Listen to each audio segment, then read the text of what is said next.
All right, guys, this is just a little extra quick lesson to help you with some of the problems that are on the review packet. Again, if you can do any of the practice problems we've done in class in the past 2 days, you're going to be fine on the quiz tomorrow. But I want to go over some of the problems in that table that we haven't really addressed yet. Like, for example, you might have seen a column that read cosine, and yes, you see 30 degrees, and you see 45 degrees, but you're also seeing like 90 degrees and 180, which isn't something we've talked about yet, right? So I want to get to this type of thing in today's quick little lesson here. It shouldn't take too long. So first thing I want to do is kind of jog your memory back to when we first talked about the unit circle, which is what this is, right? And I can prove that it's the unit circle because I can label these points here. That's the point 0, 1. This is the point 1, 0, and so on. So I'm proving right now, or I'm demonstrating, I guess, that this circle we're working in is the unit circle by labeling those points, which means the radius of the circle is 1. So every triangle I draw in here is going to have a hypotenuse of 1. So one thing we talked about is that if I have a random triangle in here, just some right triangle, and this angle is some angle, we don't know what it is. It's not necessarily 30 degrees or 45 degrees or 60 degrees.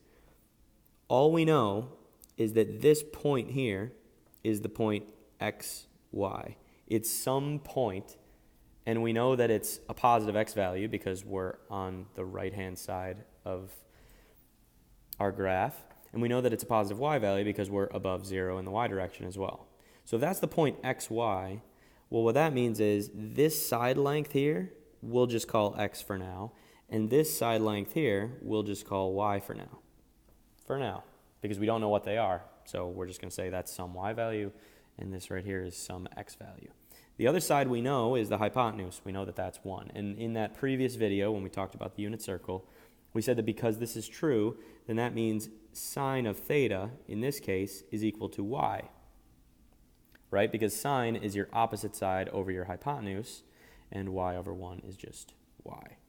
And then we said that that means that cosine of theta is x for the same reason, right? And tangent of theta is y over x.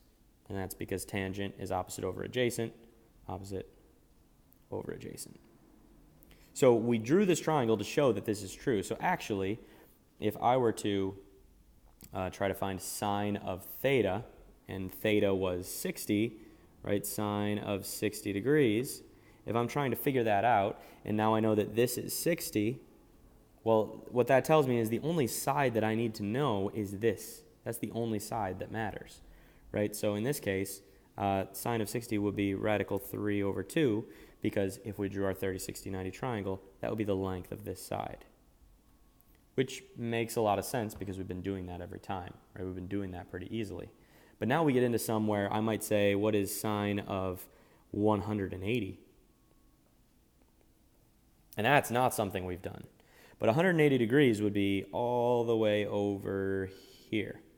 And so now that we have this rule that says sine of theta always equals the y-coordinate of theta, well, we can say that sine of 180 is just going to equal the y-coordinate at that point, which is 0. So sine of 180 is just 0. And if I wanted to do sine of 270, well, then I'd just keep coming all the way around from 180. Here's 270. What's my y-coordinate? It's negative 1.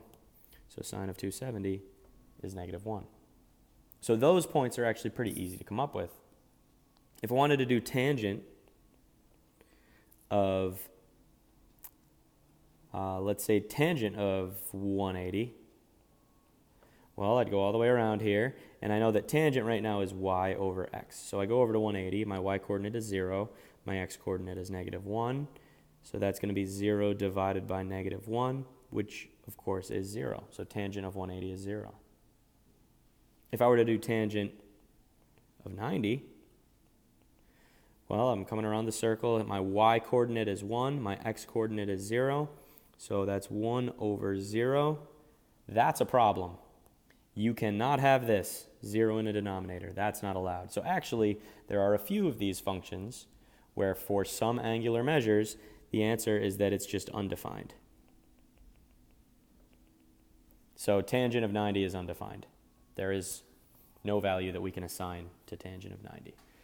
So I want to get you to do this because for these points that are on the x-axis or on the y-axis, we have not talked about this in class. And again, I understand that we haven't done this in class, so it's okay that you're not perfect at it yet. It's not going to be on the quiz tomorrow, but you will definitely see 30, 45, and 90 on the quiz tomorrow for all 6 of our functions, your 3 main functions and the reciprocal functions of each of these. So if you've been okay with practicing class, you're fine on the quiz, but this should help you with filling out some of that table.